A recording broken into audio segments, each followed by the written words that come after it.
I will be discussing about the GST and SST implementation in Malaysia. First and foremost, GST stands for Goods and Service Tax. It is an attempt of the previous system, which is SST, Sales and Service Tax System. These are the processes for implementing the GST system. In terms of registration, all businesses are required to register for GST if their yearly sales are above a certain limit. They had to apply to the Royal Malaysian Customs, RMCD. After registering, businesses must identify their taxable supplies. They had to identify the GST eligible supplies of goods and service they make, as well as the related tax responsibilities. Following that, business that have registered may be eligible for an input tax credit. In other words, business are able to deduct the GST they paid on their purchases and costs from the GST that they had to pay to their supplier. In terms of accounting and bookkeeping, businesses must keep a proper accounting records and generate tax invoice to be able to register their GST activities. Furthermore, they are required to file GST forms with the RMCD on a regular basis, which included information on their taxable supplies, their input tax credit, and GAP responsibilities. Furthermore, GST collection might require businesses paying and receiving GST from their own customers at every stage level of the supply chain. It also included several manufacturers, distributors, merchants, and service providers. Upon that, Royal Malaysia Customs Department, RMCD, received the GST that had been collected. Finally, businesses have the right to request GST refunds on inputs and used to make exempt zero-rated supplies. They are obligated to follow the guidelines and submit payment to the RMCD. And Service Tax System. Malaysia has recently returned to the SST system, Sales and Service Tax System, which was used before to the introduction of GST, Goods Service Tax System, when the GST system was discontinued. Business that engage in SST-related taxable activities must register with the RMCD, Royal Malaysian Customs Department. They require a special number to collect and pay the SST. Businesses must then decide which product and services are covered by the SST for taxable goods and service. SST rates change by category, including producted commodities, imported services, and special service. The SST is factored on how much business charge for their product and service for pricing and collection. The tax is paid by the customer at the point of sale, and tax invoice are issued by evidence of payments. Beyond SST payments, registered enterprises must pay the RMCD, Royal Malaysian Customs Department, the SST they have collected in accordance with the establishment timetable. In the tax payment, a breakdown of the taxable supply and the SST collected should be included. For compliance and auditing, the businesses must follow the SST requirement, Sales Service Tax System requirement, keep accurate records, file reports on a regular basis, and then the RMCD, Royal Malaysian Customs Department, will perform audits and inspection to ensure the adherence to the SST specifications. What is differences between GST and SST? Firstly, in terms of tax base, GST is a multi-stage consumption tax on goods and services from producer to consumer. It covers a wide range of products and services that protect those specifically for exempted or zero-rated GST, while SST is a collected open supply chain completion. It applies to certain items and services with different rates for various categories. Some goods and services are exempted from SST. Second, in terms of tax collection, for GST system, business must register for GST, charge the GST on the supplies, and return the tax to the government. GST tax the whole supply chain, while SST collect tax at the end of the supply chain. SST affected business must register with the tax authorities, incorporated the tax in the pricing, collect it from the customer, and pay it to the tax authorities. Next is in terms of tax rate. GST in Malaysia started at 6%. Some goods and services were exempted from GST, while for SST, goods and services have various rates. Charges differ for manufactured goods, imported service, and specific service. The rate range from 5% to 10% based on the category.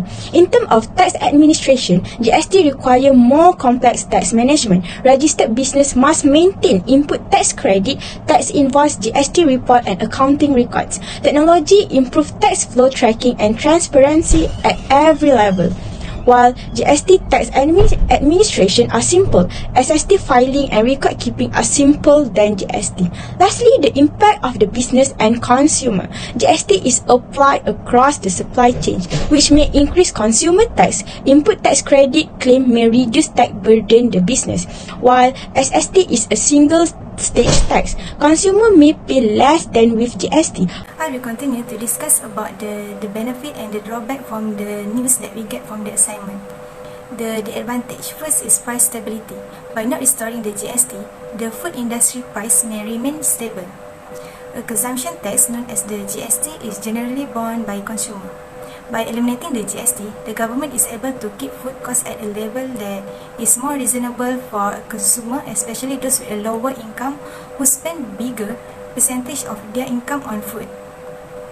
According to the Department of Statistic Malaysian official portal's most recent studies of the Annual Consumer Price Index, which was released on May 17, 2023, the increase in food and beverage were 5 and 8%. Secondly is the lessened tax burden. By not restoring the GST, the tax burden on the low-income category may be lessened. The GST is a consumption tax that applies to people of all income levels. By foregoing the GST, the government may save the low-income group from paying an additional tax burden, giving them more disposable money to satisfy their basic necessity and raise their level of living. Next, I will talk about the disadvantage or drawback from the news. First is revenue loss. The GST creates revenue by taxing products and services at different stages of production and consumption, making it a substantial source of cash for government. The government might suffer a large income loss if the GST is not reinstated, which could put pressure on the budget and restrict their capacity to fund important infrastructure and public services. Second is reduced fairness and equity. Even though it may appear fair to just charge the rich with the GST, it may be argued that a more inclusive tax structure is more egalitarian. Everyone contributes according to their ability to pay when taxes are distributed among different income levels. Additionally, it encourages a sense of shared accountability and may serve to advance social cohesiveness. Next, we move to which system should be practiced in Malaysia. Considering what we know, I think Malaysia will benefit more from the GST system than SST system. Some of the justification for why GST is appropriate for use in Malaysia are listed, such as the GST system is first and foremost known to be a more effective than SST system. For every step of the supply chain is subject to GST, which is the multi-stage tax. By reflecting the actual cost of products and services, taxes are more accurately collected as a result. In addition, it makes it more challenging for firms to avoid paying their fair share of taxes, which is lower than possibility of tax avoidance. Additionally, the GST system provides more transparency. It works as a destination-based tax, with the responsibilities of paying taxes falling on the final user of production and services. The amount of tax that firms and consumers are paying can be more clearly understood as a result of this transparency. Such as transparency encourages responsibility and may result in better financial planning and decision making. The GST system is also indeed to be more impartial. It covers a broad spectrum of products and services, reducing the distortion of economic activity. A more level playing field is created by the GST system implemented on a broad-based tax, which prevents special treatment for exemption from particular business of products. Although the simplicity of SST system is one of its benefits, we think the benefit of the GST system outweigh those of the SST system. Additionally, the GST system has already been implemented in Malaysia, so both firms and consumers are already accustomed to it.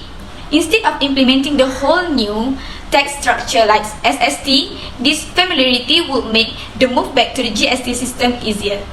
In conclusion, we think that GST system is more better fit for Malaysia than the SST system because of the GST's effectiveness, transparency and neutrality, as well as Malaysia's existing familiarity with it.